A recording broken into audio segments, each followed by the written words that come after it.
find it strange that many people think what we're hearing today is brand new.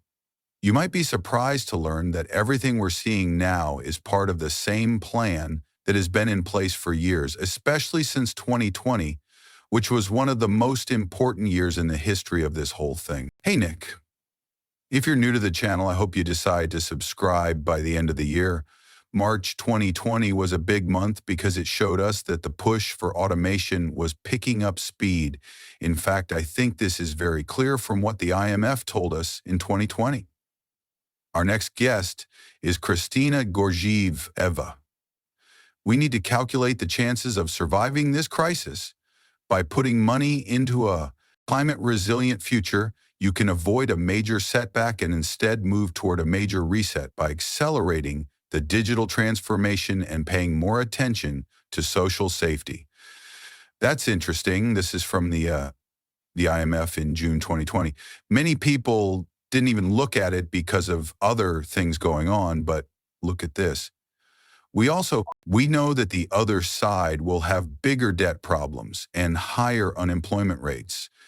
To go back to the beginning of our conversation, there is also a chance that poverty and inequality will get worse.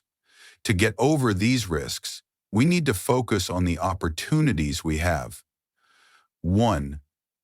Digital has clearly come out on top in this situation. Firstly, we can make sure that no country is left out of the digital revolution and that it grows as a chance for everyone.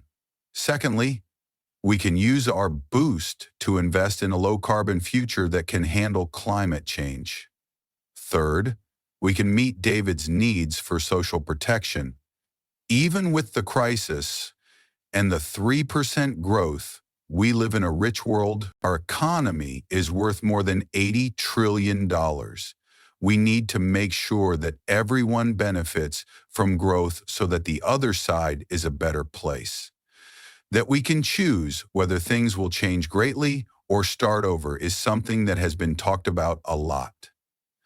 What's even more interesting about this time is that we don't have to slow down. We can choose to move forward. There was no COVID in January 2020, so nothing happened.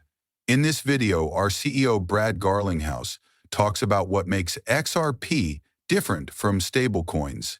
This is very important because in the end, every country will make its own CBDC stablecoins, and XRP might be the one that connects them all. Recently, stablecoins like the safe coin USDC are very popular.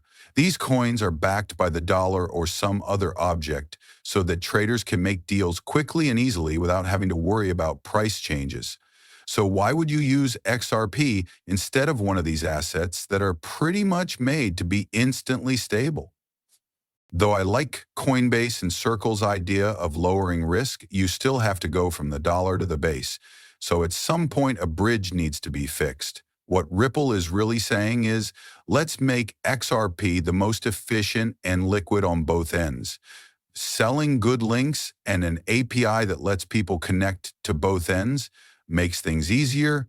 You know I'm good. Since hundreds of banks can use XRP for that, if they are tied together, the person with the most cash on hand will win this game. So what I mean is that I think different people have different ideas, which is fine.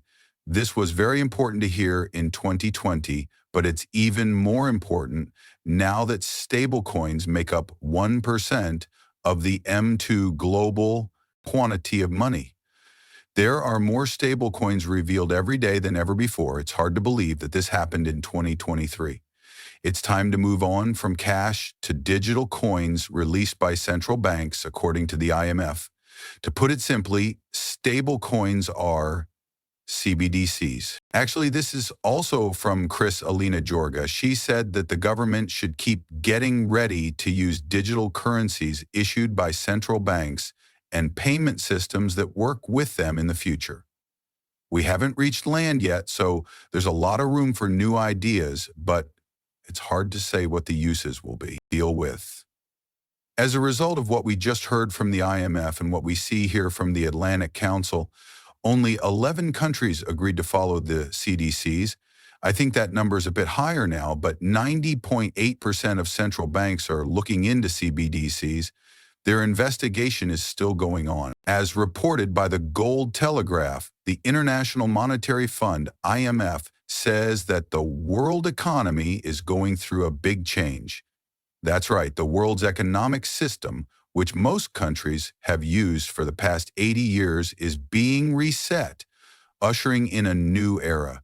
Note that this is the first line of their report, which says that we are being challenged in the jobs that we do. New roles haven't come up since late January, when the U.S. announced a lot of tariffs, starting with ones on Canada. Beijing, Mexico, and key industries put tariffs on almost everything on April 2. The U.S. tariff rate rose to levels not seen since the Great Depression, and major trade partners' reactions pushed the global rate up even more. Taxes and other. After all this time, let's be honest about what the trade talks are all about. There is a lot of action in trade wars and other big fights, and people use them to get what they want, which is something we all know. In 2020, this was a great topic to focus on because not only the IMF wanted a big restart, but the World Economic Forum pushed for the Great Reset, and now all the big groups, including the World Bank, are pushing for it. Now we're seeing the shift to digital. How can we speed up the digital transition? Basically, we start a trade war, and all of a sudden, the move toward digital currencies like petty coins from the US dollar speeds up. Furthermore, we recall that not long ago, Scott Bissett said that the IMF and the World Bank have long-term value, but have become off track because of mission creep. We need to make some major changes to ensure that the institution